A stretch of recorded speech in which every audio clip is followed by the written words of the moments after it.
first of all, to all of our folks here, I want to say thank you for your service to our country and especially our career foreign service people. I know that you all have sacrificed to be able to serve our great nation. It involves a lot. You've put your families through a lot. I just want to say thank you very much. As a governor who went on a lot of trade missions, I very much appreciated all the help I got when I was at the embassy. So just have nothing but the highest respect for you.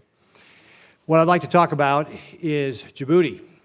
In 2017, Djibouti became the first country to host a People's Republic of China military base outside, obviously, the People's Republic itself.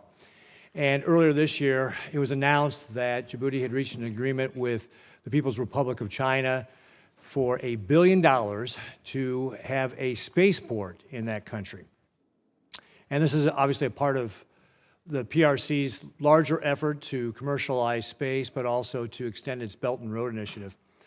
And of course, there's two concerning things about this. One, Djibouti is already heavily in debt to the People's Republic of China to the tune of about $1 billion. It represents about 43% of its GDP and puts them at risk to be a part of what we've seen consistently around the world from the People's Republic of China, this debt trap.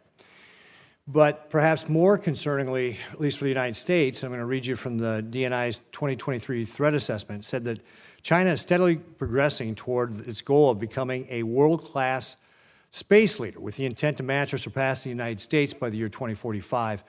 It continues counter-space operations will be integral to potential PLA military campaigns, and China has counter-space weapons capabilities intended to target the U.S. and our allies.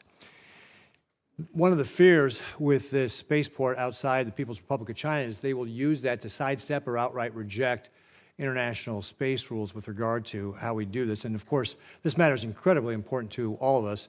From using ATMs to harvesting our food, we all rely on satellite technology.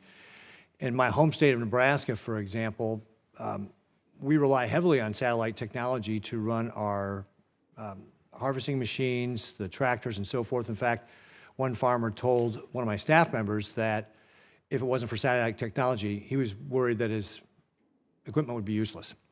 So, Ambassador Kirsch, let's talk about, do you believe that the space launch facility, will this push Djibouti more into this debt trap that the PRC has? Oh, thank you for raising that important issue, Senator. You are absolutely correct that there was a base established, their first military base was established in 2017, and there has been a deal on the table for this $1 billion spaceport that you reference. As Secretary Blinken has said, China represents the most consequential geopolitical challenge of our time, and as diplomats, we're going to be facing this around the globe. In terms of the spaceport, it's clear that Africans, including the Djiboutians, have an aspiration to develop further in the space field as well as the advanced technology field. As recognized during the Africa Leaders Summit this past December, the U.S. recognized that interest and held the first U.S.-Africa Space Forum to meet together to discuss these very issues that you are raising. And if confirmed, I would certainly work closely with the Djiboutians to make sure that we identify ways for them to act responsibly in this field here on Earth so that we can make sure that our space is free and remains that way. What can we do to incentivize Djibouti from staying away from these risky debt deals? What can the United States, what more can we do? Well, I think one of the best ways we can incentivize them away from delving into these areas is to engage our own private sector. And that is something, if confirmed, I would be very much interested in doing. And I'm happy to be sitting here with my co-panelist who may be placed at the DFC, because I think that is one of the good tools that we are able to use to leverage our U.S. businesses overseas. We have other U.S. government agency tools also that we can be using, including the XM and USTDA. But really, I think we need to look at engaging our private sector to give them opportunities to compete. Why do you think the PRC selected Djibouti for the spaceport facility?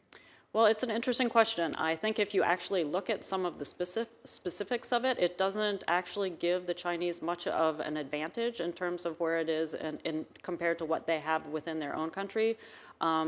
It is as you identified, the Djiboutians are heavily debt reliant on China. And this is something that we will keep a very close eye on. What can we do to encourage Djibouti to ratify space law treaties so that this can't be used as a loophole by the People's Republic of China? Well, that is something, if confirmed, I would be talking to them on a regular basis about. That is something that we would have to have regular conversations Great. about. Thank you, Ambassador. I appreciate it. Mr. Chairman?